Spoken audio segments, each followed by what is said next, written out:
Hello, welcome to Virginia Time Travel, your portal to the Commonwealth's past, present, and future. The 150th anniversary of the Civil War is upon us, and as such, we are discovering more and more things about this conflict that, while many people might have thought they'd known, there are subtle things that we otherwise did not know. Professor Harsh at George Mason University, who had passed away just a few years ago, had said, and I quote, "If you think you can learn everything there is to know about the Civil War in one lifetime, you're wrong. It's going to take more than one to do it." And this is the truth. We think we know all the generals. We think we know all the battles. We know all the soldiers. But what we don't know are the things that go on behind the scenes. And one of the areas that we're going to be looking at today that goes on behind the scenes is the role of women in the Civil War. Women were pivotal on the front lines, behind the lines, even across enemy lines. And as such, today we are being joined by Joanne Beck-Kraft, who is coordinator for Historic Faith Ministries. Joanne, welcome to the show. Thank you very much. Now, women in the Civil War. You know, we've heard stories of Clara Barton. I know in teaching about the Civil War, I talk about women, their roles in the textile factories, they're nurses, they have to pick up the slack where there's no more men. And generally, that's about it. That's all most students ever learn about that. And so the first question I want to ask you is, how pivotal was the role of women in the Civil War? Neither side could have really functioned without women. They were keeping the economies going at home. They were in the nursing hospitals. They were taking care of supply lines. Women were bringing in, Clara Barton, for example, was buying her own supplies and bringing them to the front lines and nursing. And that was the only way in the beginning they got the medical supplies, because the supply lines and the logistics really hadn't worked out yet. They were expecting the Civil War to be over in a month. So they didn't think long term. The women were filling in. In terms of how pivotal a role they played, there was a group of textile workers in Roswell, which is a town near Atlanta. Oh, good. I thought you were about to say New Mexico. No.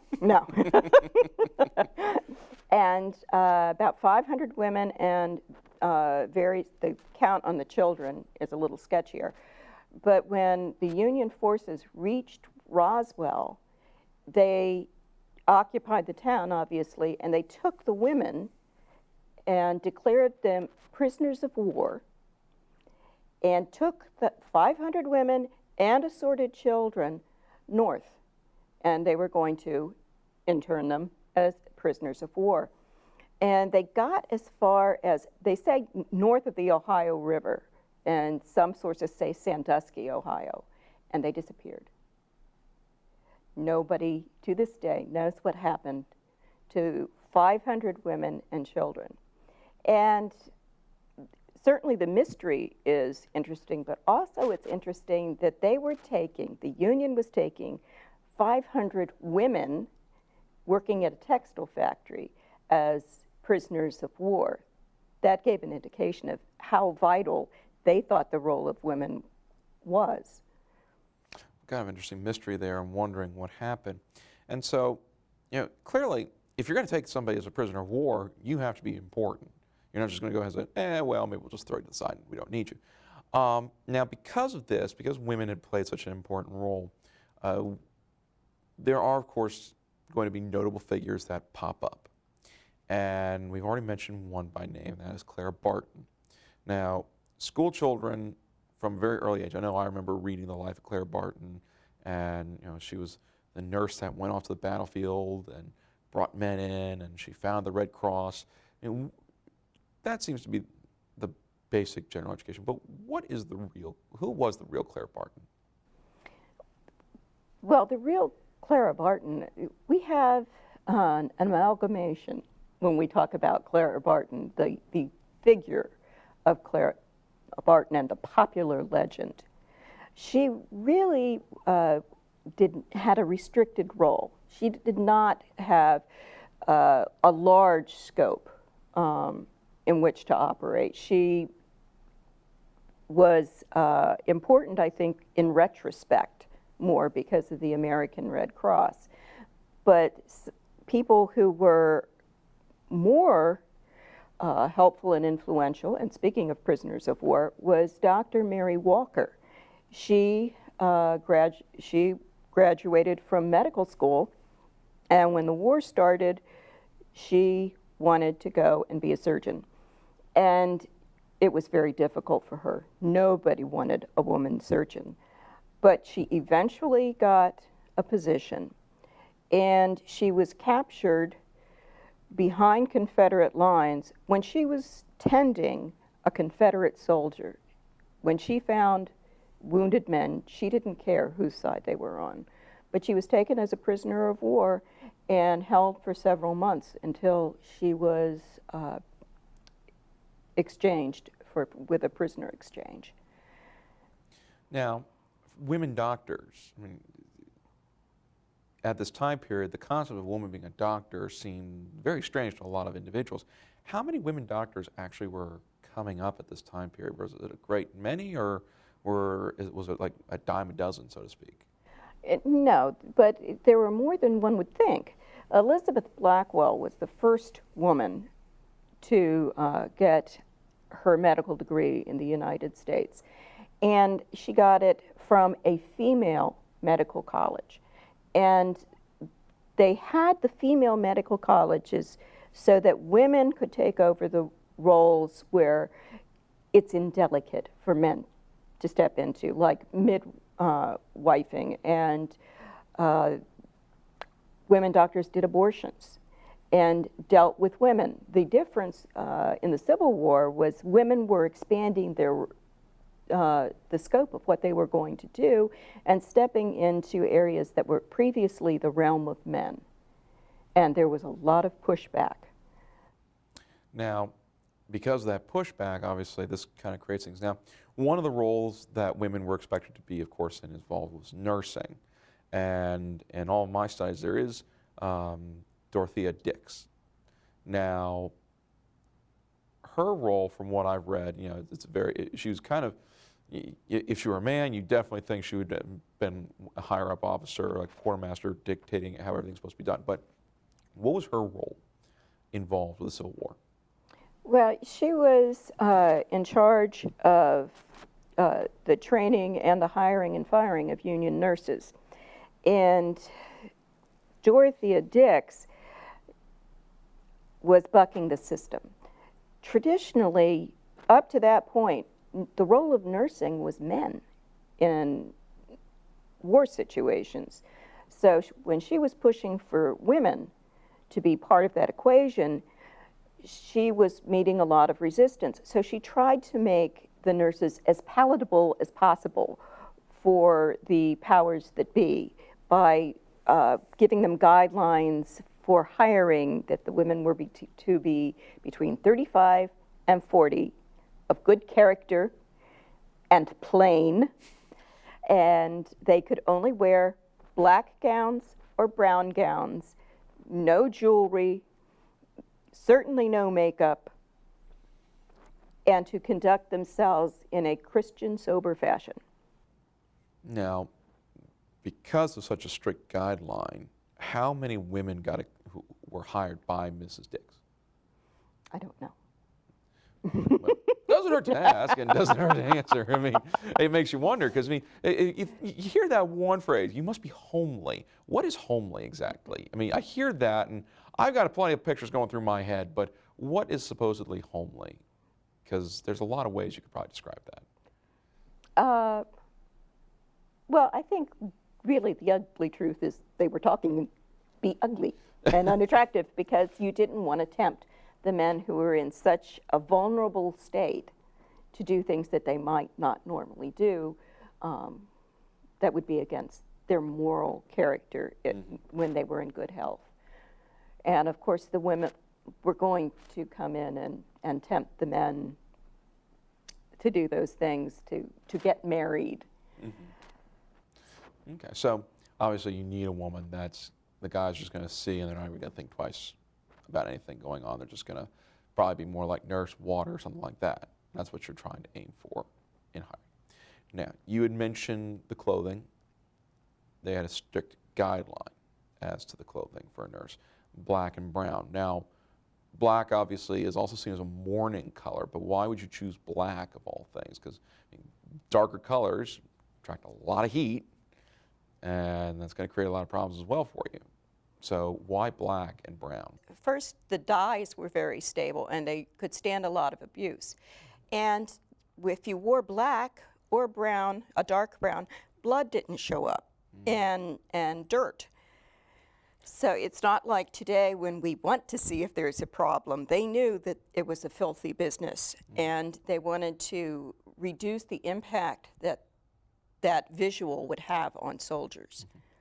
Now, there's a story I heard about of a woman in the Civil War who was in the West, and a lot of soldiers like to refer to her as mother, because I know a lot of times you're away from your mother, so if you have a matronly-like figure, you're going to start, and for the life of me, I'm trying to, Mother Maryanne Bickerdike. Bickerdike, there we go.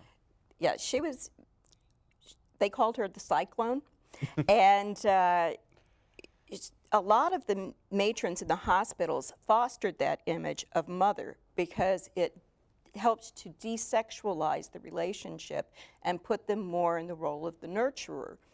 And Maryanne Bickerdike took that role very seriously. She referred to her patients as her boys and thought she was on a mission, literally from God, to take care of the wounded and the sick. And in fact, well, she lived her professional nursing life in a state of perpetual insubordination. And when one individual questioned her authority and where she got the authority to do the things she did, she replied, "I got my authority from the Lord God Almighty. Do you have anything that can outrank that?" And she was left alone by that individual for the duration. But another time, and it happened often, an irate doctor went to talk to the person who was in charge, the general in charge, who at that point was General William T. Sherman. And when he explained the problem to General Sherman about the insubordination of Maryanne Bickerdike, he said, "She outranks me. There's not a thing in the world I can do for you." She was also a crusader against the corruption that was rampant in the medical system. People were taking medical supplies and food and selling them on the black market. So Maryanne decided she was going to fix that. And first she put a lock on the larder, and they broke the lock. And so she got a stronger one, and they still broke the lock and got in. So finally, she decided she was going to bake pies, and she baked them with green peaches. Green peaches do not have a salutary effect on your gastrointestinal system, but you can't tell it by the smell. The smell of peach pies filled the hospital. And one by one, the doctors and nurses excused themselves and did not return. And finally, she thought she better go see what was going on. And she walked into the kitchen, and they were all on the floor, doubled over in agony because they had taken the pies and that were supposed to be for the soldiers, and she knew exactly who it was that she was supposed to be keeping an eye on because they were stealing. But even then, there were no actions taken against them. It's amazing to think about that. I mean, you've basically had everyone caught red-handed, and it didn't make a bit of difference because the person bringing the charges was a woman. It's amazing just to think about that, because in today's society, we'd be ready to go ahead and take care of that problem right then and there, but it's amazing to think about how things are so different at one time period, all based off of gender. And so you wouldn't think about that. And so it's kind of mind-boggling in a lot of ways. It is. Our culture has come a long way. It has But come. we've got a ways to go. But Then, now, for me, one of the things we love on the show is that especially when guests are dressed like you. You know, we have folks who are dressed in period attire. I myself don period attire being on the show. So I'm going to talk a little shop now with you based off of clothing because, you know, as a man, I know the ins and outs of men's clothing, no problem whatsoever. Now, when it comes to women's clothing, I have a general idea, but not enough to go ahead and be able to say definitively, oh, well, you're doing this, because I'm sure if I tried that, I'm going to be wrong on the whole up and down. So can you tell everyone what it is that you're wearing today? I can. The simple answer is it's complicated, but more in depth. I have on woolen stockings and work boots, and they lace up, they're leather. I have on underdrawers, which are basically two legs joined at the top with a waistband, and they didn't have a sewn crotch because when the ladies needed to use the privy, you're wearing all this stuff anyway. It would be very difficult to do what you needed to do with trying to take those pants down. Then you have on an underskirt. You have on the underskirt because if your hoops come up, and they often did, they catch on something, you're not showing the world what is none of their business. Then you put on the hoop and the overskirt, and, oh, forgot the corset. That's 6 layers of canvas and boning and that you lace yourself into, and or if you're lucky, have a buddy to lace you in. Corset cover, and then you get to the dress. And right now I'm wearing fake undersleeves, which they did to vary the look of their wardrobe. Clothing was very expensive, and they did not have very much. They would have like maybe 2 or 3 dresses that were work dresses, and if they were doing well, they'd have a couple nicer dresses. Now, how long does it take to get dressed like this? By myself, over an hour. With a friend? 15 minutes. Prefer the friend. Oh yeah, oh yeah. Now, there's that famous scene in Gone with the Wind where you see Scarlett O'Hara, she's holding onto the bedpost, and she's yelling that the corset be tightened up further and further. Now, in all of my readings and everything I've talked about with women in regards to corsets, I've heard a lot of stories that say, you know, you tighten that thing too much, you're going to break some ribs and crack the ribs, crack the pelvis. Now, why is she, I mean, in the movie she says, I want to look the same way I did before I had my baby. But, you know, that makes her seem rather vain, but I can't think every woman wearing a corset would have been that vain that they wanted that tight. Why is it that Scarlett would have been, a real Scarlett O'Hara would have been saying tighter? Well, obviously the character of Scarlett O'Hara was vain, but there are real practical considerations when you're talking about corseting, because the gowns were made to fit a corseted figure.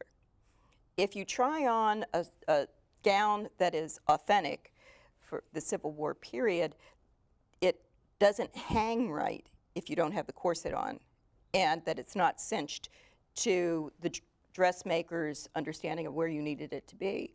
So if you've gained weight, you have to cinch down and make the corset tighter, because otherwise you're not going to be able to get in the gown. It's not meant to hold the stress that modern clothes are. Now, because this, you know, the question I usually get when I'm dressed in period attire, and I'm sure you get asked this too, is, are you hot? How do you usually reply to something like that? Well, fortunately, in Washington, in the summer, pretty much everybody's hot. But actually, if you're wearing a lot of natural fabrics, you at least get some breathing. The difficult part comes with the corset, because it is 6 layers of canvas. And it holds the heat and it holds the sweat. So it's not overly comfortable. I can imagine it couldn't be. Now, when it comes to portraying a woman during the Civil War time period, you have gone into a bit of a different direction as compared to how other women might want to, since you're part of Historic Faith Ministries. And so, won't lie, I've never heard of this before. I have, I've seen people who are, and it's like, oh wow, hey, that's definitely a thought. If you want to be a reenactor, why not go for a ministry? You know, a lot of fun doing this. But I've actually never heard of anyone actually specifically, this is their area that they concentrate on. So what is Historic Faith Ministries exactly? Historic Faith Ministries is a not-for-profit organization that my husband and I founded to talk about religion and the part it played in the Civil War and bringing that into the public forum. We really don't address the impact that religion had on the general population during the Civil War. Politics were routinely preached from the pulpit, and they could be very vitriolic and had a polarizing effect on the nation and certainly helped to create more of a divide. There were very few people who were preaching unity and let's all play in the sandbox nicely. So we started portraying that. We have Sunday services. We host Mother's Day teas, have a fall festival where the kids do things like bob for apples and play with graces and hoops and games that they would have been playing in the Civil War. So we try to make it user-friendly. Now, where are you located for Historic Faith Ministries? We're in Manassas, and we do a lot of partnering with Prince William County. And you know, since you say now, do you actually hold? You know, you said you hold services. Now, is it going to be specifically one faith, or is it multi-faith, or? It is multi-faith, and we're trying to work up more impressions. We have an Episcopalian minister. That's how we started out. My husband did Charles Wesley Andrews, who was the minister who came to Ben Lomond House when it was a field hospital when Robert E. Lee's nephew, I believe, was dying there. And so we were involved with Ben Lomond, and he did that impression. And as we expanded, I played his wife. And it grew from there. Now, obviously, you know, since this is a local area and with all the Civil War history, is there a website for Historic Faith Ministries that people can visit in order to learn more about, or maybe even, you know, I know for myself, probably try to create a little weekend John out there to go ahead and take the family to? Well, right now we're in hiatus, and the next event we're going to have is probably going to be Lessons and Carols. And I'm also part of a singing group, the Chanticleer Singers, and it's a Civil War singing group. So I'm hoping that they're going to be willing to come and sing with that. Now, since with the Historic Faith Ministries and women in the Civil War and everything involved in that, you know, what do you feel is the most rewarding part about what you do with all of this? What do you feel is most rewarding? I work a lot with children in the school system, not necessarily with historic faith, though we do have some of the kids coming in. But when I volunteer with Prince William County, making history living, vital part of their imagination is really rewarding. It's not about times and dates. It's about ordinary people living in extraordinary times. And to teach them the stories. The stories are more fascinating than any fictional book could be. And watching the kids' light bulb come on, and I really get it now. That's the part of reenactment. You can just, you're in the encampment, you smell the campfire, you feel kind of greasy because everybody's been making bacon. But one of the reenactors said, you know, one of the great things about being a reenactor is when you get up in the morning and the haze is over the field, and you see the tents all lined up, you squint your eyes, and you're almost there. You know, it's things like that which really make a difference. And being part of living history is very much important even today in Northern Virginia. And so one of the most important things to remember about women in the Civil War is they played an important part. And with our guest today, we've certainly learned how important that was. And who knows, maybe some of our female viewers today might want to go ahead and take part of it. Now, Joanne, we here at Virginia Time Travel have a small little something for you. Alexandria, 1861 to 1865. Oh, thank you. Nice little Virginia history for you to look at as well with some great pictures, and who knows what you might find there.